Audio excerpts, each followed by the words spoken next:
On March 13th, 1964, in Queens, New York, a 28-year-old woman named Kitty Genovese was murdered in a way that shocked the world. Kitty worked as a bar manager and lived in a quiet neighborhood called Kew Gardens. That night, after finishing work around 3 a.m., she drove home, parked her car, and began walking the short distance to her apartment. In the darkness, she was suddenly attacked by Winston Moseley, a man who later admitted he had gone out that night specifically to kill a woman. He stabbed her twice in the back, and Kitty screamed loudly, "Oh my God, he stabbed me. Please help me." Lights came on in nearby apartments. People peeked out of their windows, and one man even shouted, "Leave that girl alone." At that moment, Moseley ran away, but Kitty was already bleeding badly.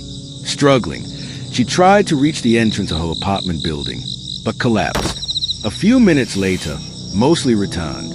He had hidden in his car, waiting to make sure no one came to help. When he saw Kitty still alone, he attacked her again. This time he stabbed her multiple times, and then assaulted her before finally leaving the scene for good. Kitty's body was discovered shortly after, but by then it was too late. She had died from her wounds. What made the case infamous was not just the brutal nature of the killing, but the reaction of the neighbors. Later reports claimed that dozens of people either heard or saw parts of the attack, yet very few acted. Some assumed it was a domestic argument. Others thought someone else would call the police. In the end, only one person made a delayed phone call, far too late to save her.